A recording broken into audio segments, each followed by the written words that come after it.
정관용의 시사본부. 2부 시작합니다. 2부에는 권혁중 경제평론가와 함께하는 일타경제 코너, 한국은행 기준금리 7차례 연속 동결 등 한 주의 경제 이슈 짚어보고요. 이어서 정시토크 거두절미 각설하고로 이어가겠습니다. KBS 1라디오의 모든 프로그램 유튜브에서도 함께할 수 있습니다. 실시간 방송 보실 수 있고요. 정치, 경제, 사회, 문화 다양한 주제의 콘텐츠도 마련되어 있어요. KBS 1라디오 유튜브 채널 구독, 좋아요, 댓글 많이 부탁드립니다. 토요일 2부 출발하죠.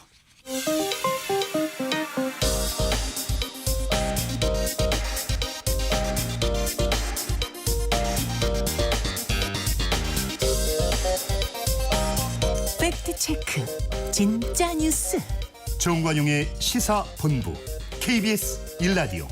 들어보면 압니다.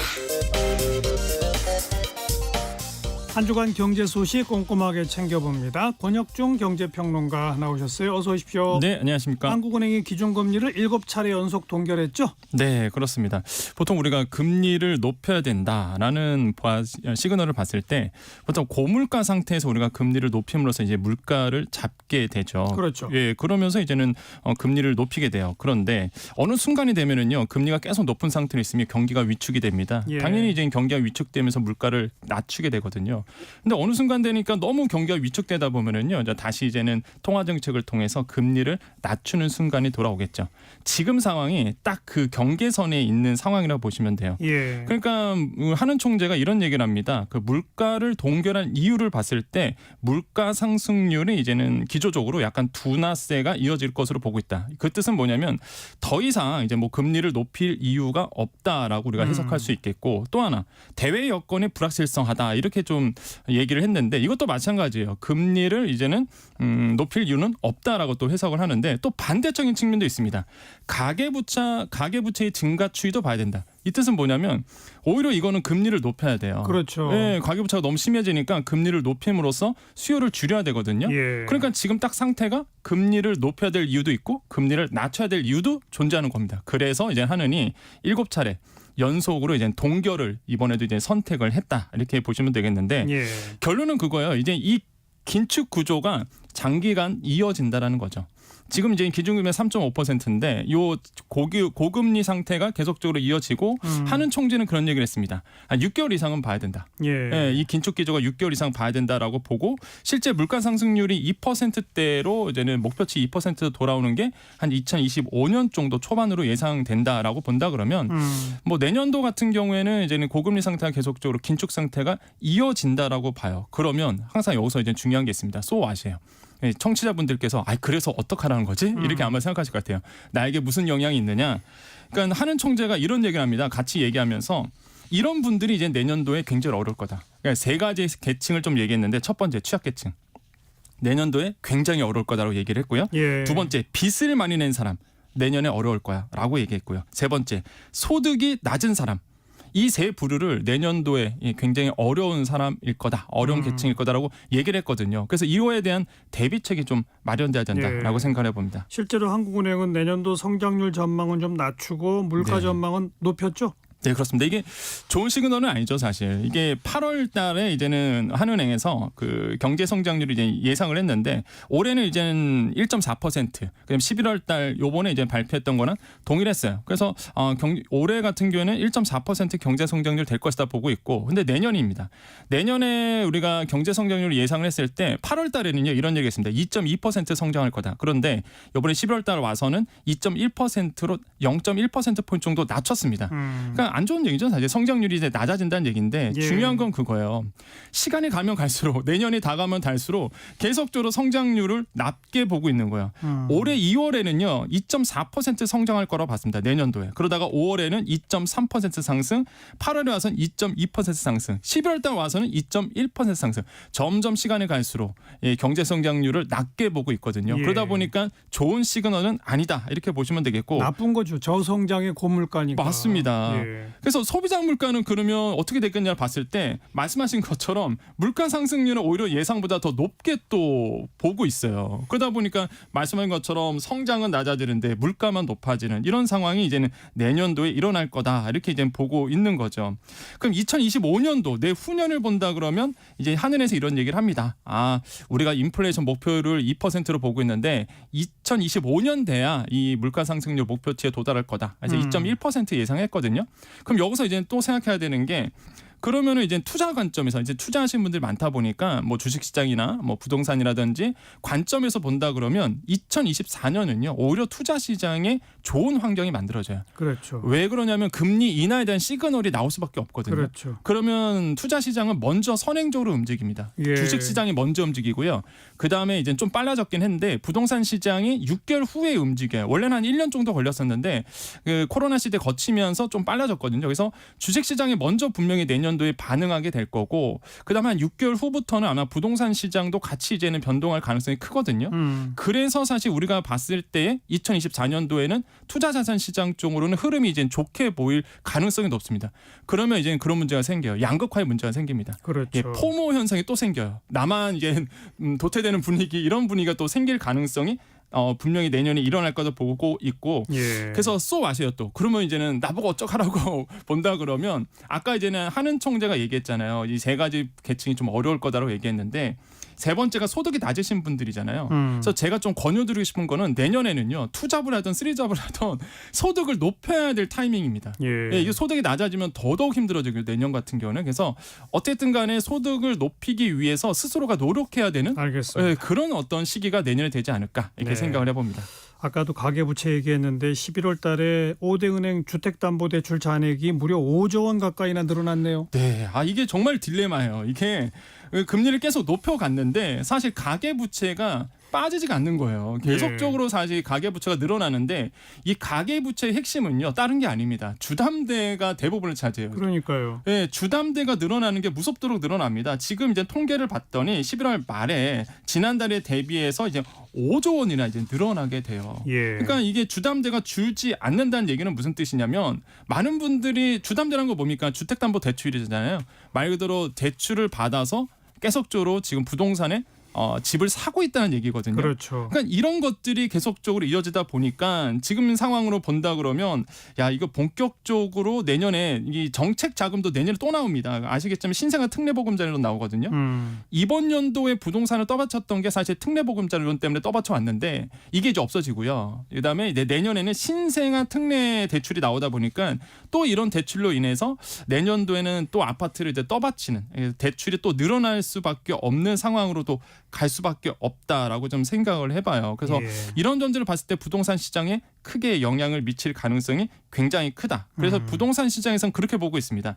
일단은 지금은 올해 말이나 내년도 한 1분기까지는 좀 부동산 시장이 이제 주춤할 거라 보고 있어요. 예. 특례보험자금이 없어졌기 때문에 정책 자금이 없어졌기 때문에 근데 내년에 1분기에 다시 한번 정책 자금, 정책 대출이 나오면부터 그때부터 다시 한번 이제는 젊은 수요층이 다시 한번 일어나면서 아마 부동산 시장을 떠받칠 가능성이 있다라고 지금 보고 있거든요. 네. 이런 부분도 같이 이제는 보셔야 되겠다라고 말씀을 드립니다. 정부가 이 주류 관련된 세금 체계를 일부 바꾼다 그러는데 어떻게 바꾸는 거예요? 맞습니다. 저는 사실 이게 빨리 바꿔야 되는데 이제 와서 좀 됐다는 생각이 드는데 그게 뭘 어떻게 바꾼 겁니까? 그러니까 일단은 이제는 과세의 시점이 좀 다릅니다. 우리나라의 수율과 외국 수율. 왜 그러냐면 우리나라 같은 경우는요. 과세를 책정을 했을 때 과표를 매길 때 과세 표준이죠. 이 과세 표준을 정할 때요. 판매 관리비를 포함해서요. 그러니까 우리가 판매 관리비는 비용이거든요. 이거를 포함해서 과세 표준을 정하다 보니까 과세 표준 곱하기 세율이 세금이거든요. 예. 그러니까 당연히 세금이 높아질 수밖에 없습니다. 예. 그런데 외국 수는요. 이게 과세 그 판매 관리비 우리가 판관비라고 얘기하는 판관비가 들어가는 게 아니라 수입 가격 우리가 보통 수입 신고 가격 기준으로 과표를 정하거든요. 그러니까 수입업자들이 수입 신고 금액을 낮추게 되면은 세금이 더 낮아지게 되는 거예요. 그러네요. 이게 완전 우리나라의 수의 역차별이었거든요. 그러네요. 그래서 정부가 이번에 이건 판관비에 대해서 이제 말 그대로 기준 판매 비율로 차감시켜 주겠다. 한마디로 그냥 판관비는 빼주겠다는 얘기입니다. 국내 주류에 그렇죠. 대해서. 국내 주류에 대해서. 그러면 이제는 공평하게 되는 거죠. 예, 그러네요. 예, 기울어진 운동장이 아니라 평평해지는 거죠. 그렇게 된다 그러면 결론적으로 보면 우리나라의 술에 대해서 당연히 과세 표준이 낮아지다 보니까 주세가 낮아질 수밖에 없어요. 그렇죠. 그럼 주세가 낮아진다 그러면 그 제조사 입장에서는 좀 싸게 공급할 이유가 생기잖아요. 그 소주값 내려갑니까? 근데 저는 개인적으로 안 내려간다 생각합니다. 왜 왜요? 그러냐면 한 번 올린 가격은 지금까지 거의 떨어진 적이 없었거든요.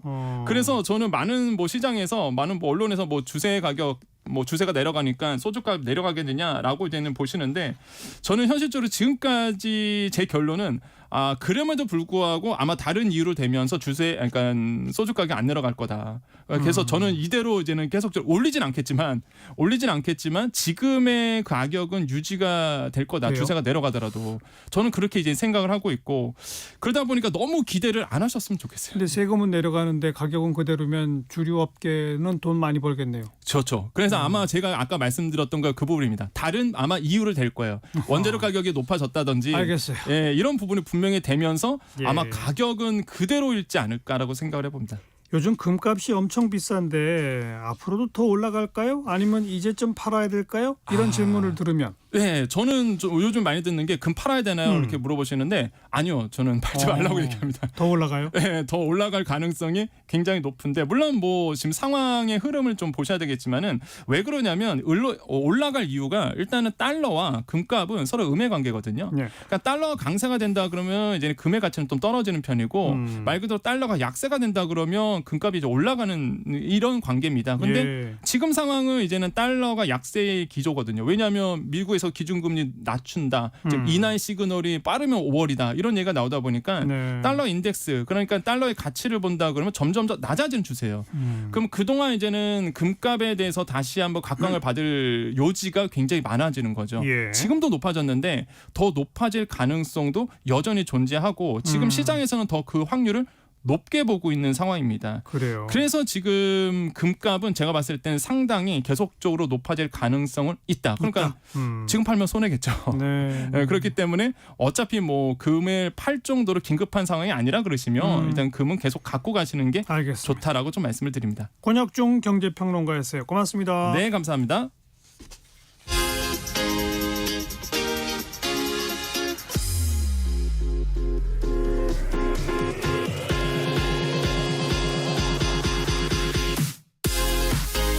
대한민국 시사의 중심 토요일 일요일 낮 12시 10분 KBS 1라디오 정관용의 시사본부.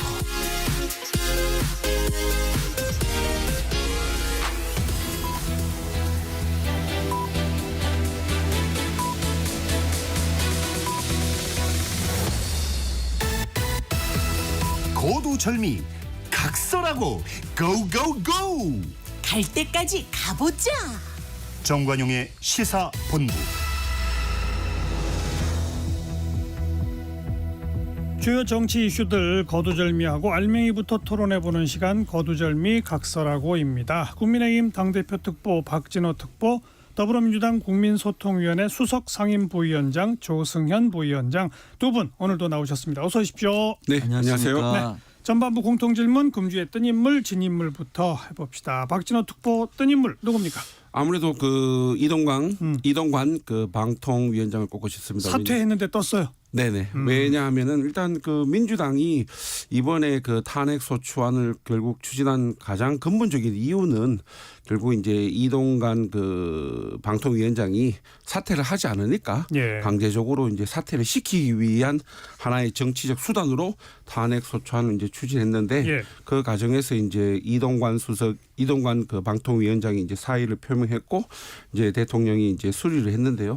지금 민주당의 그것에 대한 반응을 보면은 자기네들 스스로가 이 꼼수에 당했다. 그런데 저는 좀 이해가 안 되는 부분이 본인들이 어쨌든 결과론적 입장에서 봤을 때 본인들이 원하는 것은 이동관이라는 사람이 방통위원장에서 물러나는 거였는데 예. 결과론적으로 이제 물러났는데 왜 자기네들이 그걸 정치적 꼼수라고 비난하는 것인지 자기네들 원하는 방향으로 결과론적으로는 처리가 되었는데 이런 모습을 봤을 때 결국 그 민주당이 다수의 의석을 앞세워서 본인들이 이제 마음에 들지 않는 국무위원에 대해서는 또 탄핵 소추라든지 어쨌든 그 정치적 그 힘을 이제 악용해서 이런 그 저급 정치를 보이는 것에 대해서는 사실상 지금 국회 차원의 자정 작용은 힘들 것으로 보이고요. 현재 네. 상황에서 네. 이것에 대해서는 뭐 내년 총선 이후에 분명한 대책이 수립되어야 된다고 생각합니다. 이건 좀 더 좀 다 토론해 보도록 하고요. 자, 조승현 부위원장은 금주했던 인물. 저는 김건희 여사라고 생각합니다. 김건희 여사의 이제 명품 핸드백 논란이 됐고요. 사람들의 관심을 집중을 시켰었죠.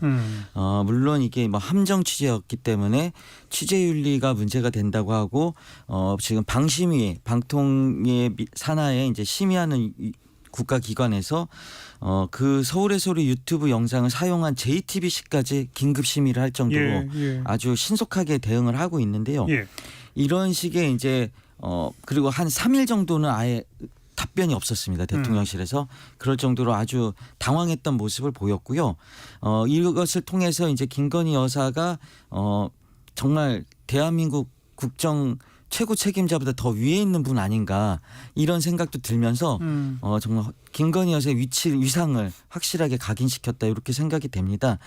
제가 뭐 그 말로는 이제 이런 거 자꾸 가져오면 안 된다 막 이러면서 또 받으셨잖아요. 그거를 그게 뭐 뇌물이냐 아니냐 이런 문제를 떠나서 대통령의 부인이 이런 것에 이런 뭐 함정이었다 하더라도 그 함정에 넘어간다는 게 말이 됩니까? 그리고 그걸 받았다는 것 자체도 문제가 있다고 보여지고요. 예를 들면은 만약에 꽃뱀이 대통령을 유혹을 했는데 만약 대통령이 거기에 넘어갔다. 그럼 대통령의 그 꽃뱀에 대해 윤리적 책임 얘기할 수 있지만 대통령은 책임이 없는 겁니까?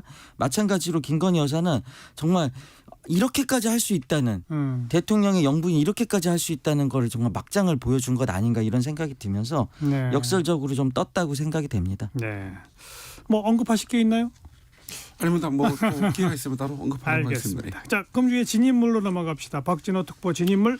저는 뭐 아무래도 이재명 그 민주당 대표라고 생각합니다. 왜냐하면은 김용 씨의 그렇죠. 일단 1심 재판에서 선고. 1심 선고 이제 그 실형을 받고 다시 이제 법정 구속이 되었다는 점. 예. 또 거기에 판결문을 보았을 때 뭐 여러 내용이 있기 때문에 거기에 대한 여러 법적 정치적 해석이 있을 수 있지만 예. 사실상 판결문에도 김영 그 민주연구원 부원장이 불법적으로 이 그 이제 그 정치 자금을 받은 것이 결국은 그 지금 이재명 그 민주당 대표의 그 경선 비용으로 사용된 것으로 보인다라는 문구가 확실하게 있기 때문에 그것에 대해서 뭐 법원의 판결을 당연히 존중해야 된다 생각하고요.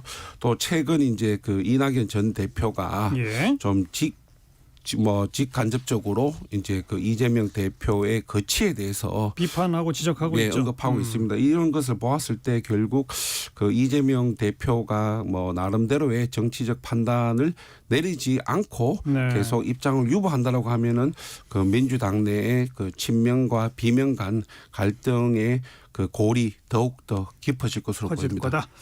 네. 조승현 부위원장 금주의 진인물. 저는 이동관 전 방통위원장이 진 인물이라고 생각합니다. 아이고, 한 분은 뜬 인물, 한 분은 진 인물로 접었네요. 확실하게 일몰을 했으니까 졌다고 보여지고요. 민주당이 뭐 꼼수로 당했다 이런 표현을 하셨는데 민주당이 얘기한 건 꼼수라는 뜻을 얘기한 거지 당한 건 아니라고 생각합니다. 어쨌든 이분이 잘못했고 잘못한 것에 책임을 물으려고 했고 어쨌든 간에 물러났기 때문에 네. 저희가 뭐 그렇게 뭐 손해난 건 아니었다고 보여지고요. YTN이라든지 연합뉴스 TV를 민영화 말이 좋아 민영화지 사실은 진짜 말도 안 되는 깜도 안 되는 문제 기업에다가 그냥 졸속으로 넘기려고 했던 것이 그것마저도 또 실패에 그쳤지 않습니까? 연합뉴스는 일단 실패한 거고 YTN은 아직 그 유진그룹 쪽으로 계속 이야기가 되고 그렇죠. 있죠. 유진그룹도 문제가 많이 있고 자격에 대한 얘기가 많이 나오고 있기 때문에 실패할 가능성이 많이 있는데요. 그래서 지난주 소문으로는 사실 대통령께서 막 격노하셨다. 이 결과에 대해서. 그러면서 저는 뭐 개인적으로는 대통령께서 이동관 방통위원장의 책임을 물었다고 생각이 됩니다. 그렇게 여당이 예산안보다도 이동관 방통위원장을 지키기 위해서 총력을 다했는데 네. 이렇게 하루아침에 면직을 해버리고 이렇게 너무 허무할 정도로 끝나버렸는데요. 그게 어쨌든 잘했으면 이렇게 됐겠습니까?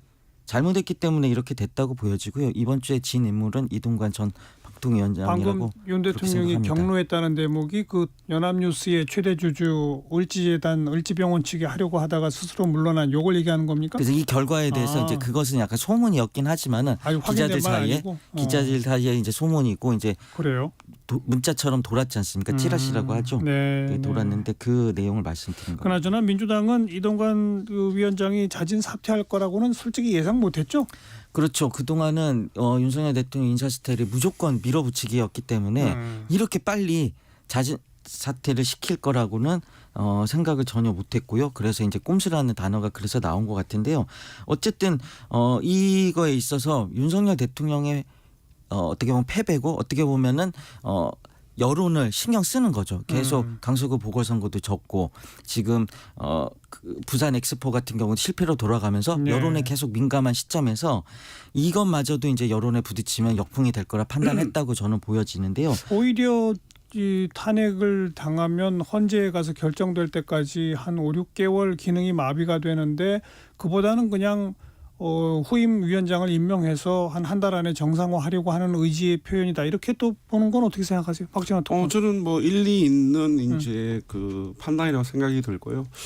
그 민주당에서 이제 그 이동관 그 방통위원장이 사의를 표명할 것이라는 것에 대해서 예측하지 못했다는 부분에 대해서는 예. 민주당 인사들의 이제 이야기를 들어보면은 이제 뭐 좀 설왕설래하는 부분이 있습니다. 왜냐하면은 그 우리 해병대에서 이제 작전 중에 이제 사망한 그 최상병 네. 사건 같은 경우에도 이종섭 그 전 국방부 장관에 대해서 탄핵 소추안을 추진하려고 하다가 이종섭 장관이 이미 사의를 예. 뭐 표명한 바 있고요. 결국은 지금 이런 현재의 상황에서 봤을 때 제가 이제 뭐 이와는 좀 약간 다른 경우일 수도 있는데 지금 뭐 이렇게 법원의 이제 그 헌법재판소에서 뭐 이제 법상 이제 최장 이제 180일이라는 사용 기간 안에 이제 결정을 내려야 되는데 이 과연 이 탄핵 소추안이 만약에 이제 통과되지 않았을 때 네. 그 180일에 대해서는 그럼 어떻게 하냐는 거죠. 그거에 대해서 누가 책임을 지냐는 거죠. 통과됐을 때 통과되지 않았을 때. 아니 그러니까 헌재에서 기각됐을 때. 네, 헌재에서 기각됐을 예. 때. 그 부분에 있어서는 사실상 이 우리가 입법, 사법, 행정이라는 분명한 이제 권한의 구분이 있음에도 불구하고 이 그 이제 다수당을 이제 그 차지하고 있는 민주당이 과도하게 이제 그 우리 입법부의 그 권한을 남용해서 네. 사실상 행정부가 정상적인 기능을 못하도록 예. 뭐 차단시키는 거거든요. 그렇다 보니까 뭐 일부에서는 결국은 민주당이 총선을 앞두고 일단 뭐 그 이동관 그 방통위원장이 이제 언론에 이제 그 혁신을 하는 모습이 본인들 마음에 들지 않기 때문에 가급적 자기네들이 앉힌 인사들이 그래도 최대한 자리를 유지하는 상황에서 총선을 치르고자 하는 정치적 꼼수가 아닌가 이런 주장이 뭐 저는 상당히 합리적인 주장이라고 생각합니다. 조승현 부위원장. 저는 뭐 이게 방통의 공백 기간의 문제라고 생각하지 않고요. 어쨌든 공백 기간이 중요한 게 아니라 동력을 잃었다. 윤석열 정부의 방송 장악, 언론 탄압 정책? 이건 뭐 정책도 아니죠. 예. 그런 독단적 국정 운영에 치명타를 맞고 동력을 상실했다. 그리고 뭐 다 차기를 해가지고 한두 달 만에 정비할 수 있다. 이렇게 보는 분석도 있겠지만은 이동관 전 방통위원장은 대체 불가합니다. 이분은 전에도 방송 장악을 정말 확실하게 했던 사람이고요. 이번에도 그러려고 했다가 너무 이제 역풍이 컸다고 생각이 되고 여론도 그걸 허용하지 않습니다. 지금 KBS에 지금 제가 출연해서 생각이 났는데 KBS 9시 뉴스 앵커를 갖다가 말도 없이 하루 만에 뭐가 잘못을 했다고 무슨 문제가 있다고 갈아치우는 이런 식의 독단적이고 방송장 이건 전두환 시대의 독재 정권처럼 지금 행동하고 있는데 이런 식으로 언론을 탄압하고 방송을 장악해서 네. 자기 권력 유지하려는 이런 태도 이런 거에 대한 철퇴를 맞았다고 생각이 되고요. 그런 시도를 다시 할 수 있다? 그럴 수는 없을 거라고 생각합니다. 국민들의 눈이 지켜보고 있고요. 지금 이 이동관 대체 불가한 사람이지만 이 사람 후임이 누가 오더라도 예. 야당이 이런 야당으로서의 행정부가 잘못했을 때 견제하는 기능 이게 살아있다는 것을 보여줬기 때문에 다시 이거를 재범을 할 수는 없을 거라고 저는 생각합니다. 그 제2의 이동관, 제3의 이동관 계속 탄핵할 것이라고 한 건 또 조금 약간 오버한 멘트 아닌가요? 뭔가 어떤 행동을 지켜보고 위법 사안이 있어야 그런 얘기가 나오는 거 아닙니까? 그 문장은 그거죠. 또 제2의 이동관, 제3의 이동관은 또 다른 사람이 와서 방송 장악을 하고 언론 탄압을 하려고 했을 또 때는 위법적인 걸 하면 그렇죠. 그 단어잖아요. 그 단어가 제2의 빼져 이동 있다? 그렇죠. 아. 제2의 이동관이란 게 방송 장악의 예. 아이콘 아닙니까? 이동관이란 사람이. 알겠습니다. 이동관 방통위원장에 대한 얘기는 이 정도 나눠보고요. 자, 국민의힘 혁신위원회 얘기를 잠깐 좀 옮겨보겠습니다. 이뇨한 위원장이 본인을 공관위원장으로 선임해달라고 셀프 공천 추천을 했는데 김기현 대표는 이제 즉각 거부를 하고 그래서 사실상 이제는 혁신위원회 없어지는 거 아니냐, 활동 끝난 거 아니냐, 맞죠? 박진원 특보? 뭐 사실상 셀프로 본인을 공천관리위원장으로 이제 그 추천한 추천, 것에 예. 대해서는 기존에 이제 그 이뇨한 혁신위원회의 이제 활동에 대해서 일단 당내에서도 좀 긍정적인 시각으로 보는 분들이 있었는데 예. 그분들조차도 지금은 좀 고개를 돌아섰어요? 갸우뚱하고 있는 상황이기 때문에 일단 뭐 12월 4일까지 본인은 이제 답을 기다리겠다라고 했는데 제가 봤을 때 그 본인이 기다리고 있는 답 결국은 이제 뭐 중진 뭐 윤핵관들의 불출마 선언 험지 출마 그리고 또 본인이 이제 셀프로 이제 주장한 그 공천관리위원장직 추천에 대해서는 제가 봤을 때는 지도부의 답을 뭐 받기는 어려운 상황이라고 생각합니다. 이미 거부한 거 아니에요? 맞습니다. 일단 김기현 대표가 이제 명확히 거부를 했고요. 근데 저희들이 이제 그 당원 당규라는 것이 있고 또 거기에 따르면은 일단 공천에 관련되어서는 이제 공천관리위원회에서 예. 뭐 우리 그 국민의뿐만 아니라 모든 정당이 사실상 정권을 행사하고 있는 상황인데 지금 이뇨한 그 혁신위원회 활동에 있어서 제가 개인적으로 좀 많이 아쉬운 부분은 이분들이 이제 내놓은 혁신안 이 결국은 이제 공천과 직결된 문제인데 대부분 공천 얘기죠. 그런데 이제 그 뭐 저희들이 총선을 앞둔 상황에서 공천과 관련된 혁신안을 뭐 못 내놓으리라는 법은 없고요. 또 그 혁신위원회가 이제 정권을 가지고 있기 때문에 그러한 의견을 충분히 내놓을 수 있지만 너무 그쪽으로 이제 편중돼 있다 보니까 그 부분에 있어서는 사실상 공천관리위원회가 조금 있으면 출범할 텐데 지도부가 그것에 대해서 수용을 한다, 반대를 한다, 찬성을 한다 입장이 참 난감하거든요. 왜냐하면 본인들이 어쨌든 지도부가 입장을 밝힌 상황에서 나중에 공천관리위원회에서 평가를 해보니까 이건 적절치 못하다.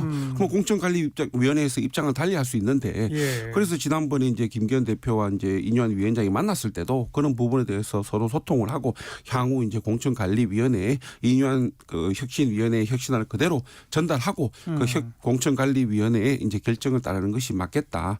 그런 소통이 있었음에도 불구하고 좀 그 지금 이뇨한 그 위원장께서 본인을 이렇게 셀프로 공천관리위원장으로 예. 추천하는 이런 모습에 대해서는 좀 안타까움이 많습니다. 예. 민주당에서는 이뇨한 위원장이 처음에 등장해서 언론의 여론의 주목을 받을 때 조금 긴장하셨었죠. 그렇죠. 근데 이제 긴장이 좀 풀렸습니까? 어떻습니까?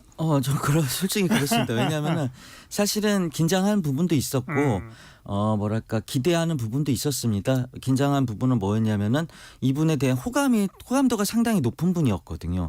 지금 우리가 어서와 한국은 처음이지라든지 네. 대한항국 이런 프로그램들이 있지 않습니까? 예능 프로그램이 있는데 외국인 예능이 참 재밌는 이유는 외국인들이 와서 우리나라에 동화하려고 하고 노력하는 모습에 우리도 호감을 느끼는 거거든요. 예. 네, 이뇨한 위원장 같은 경우도 뭐 선대부터 참 덕을 많이 쌓으면서 그런 노력을 했기 때문에 호감이 있는 분이었는데 그런 분이 와서 혁신을 하게 되면은 국민의힘이 이제 정신을 차리게 되고 그럼 우리보다 더 인기를 얻게 될 거 아닙니까? 이 그러니까요. 부분을 긴장했는데 사실은 그러면서도 기대했던 건 뭐냐면은 국민의힘이 혁신하면 우리도 혁신해야 되는 거고 그게 정치 발전이자 국가 발전이라고 생각했기 때문에 기대하는 측면도 있고 저 같은 경우에 지난 3주 전에 와서 막 응원을 하는 예. 아이러니한 상황도 있었는데 지금은 좀 안타깝게 됐습니다.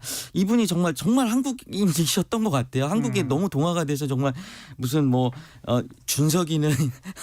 준석이는 도덕이 없고 부모 잘못이 이런 정말 한국 어르신들이 하는 그런 말씀을 그대로 쓰실 정도로 그건 결국 사과 그렇죠. 발언까지 했죠. 정말 진짜 이분 진짜 한국인이셨어요. 그래가지고 그런 말씀을 하셔가지고 예. 그때부터 사실 동력을 상실했다고 생각이 됐고 그 순간부터 이뇨한 위원장의 입이 리스크가 됐고 그러면서 이제 승부수를 던졌지만 그 승부수가 사실은 이제 입이 리스크가 된 상황에서 그 승부세가 네. 먹히지가 않았던 거 아닙니까? 예. 그래서 사실 동력을 상실했다고 보여지고요.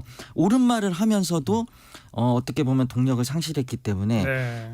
뭐 남이 잘 안 되는 걸 보고 좋아하면 안 되겠지만 국민의힘이 혁신을 못 한다면은 우리한테 좀 희망은 커지는 거니까 그 측면에서는 뭐 저희한테 나쁠 건 없지만은 이뉴환 위원장에 대해서는 개인적으로 안타깝게 생각하고 있습니다. 옳은 말을 하셨기 때문에. 저는 좀 민주당이 더 긴장하시는 게 좋을 것 같다라고 왜요? 말씀을 왜요? 드리고 싶은 게 이 그 혁신위원회의 이제 주요 활동이 이제 당을 이제 혁신하기 위한 여러 아이디어를 내는 것이지만 혁신안을 내는 것이 혁신위원회의 전유물 아닙니다. 또 이제 저희들이 이제 인재 영입위에서 예. 이제 내 다음 주부터 새로운 이제 영입을 발표가 있을 것이고 또 공천관리위원회에서도 또 나름대로의 공천 혁신이 이루어질 것이기 때문에 지금보다는 보다 높은 혁신에 이제 그 대한 아이디어가 도출될 것이기 때문에 예. 더 긴장하시라는 말씀을 드리고 싶습니다.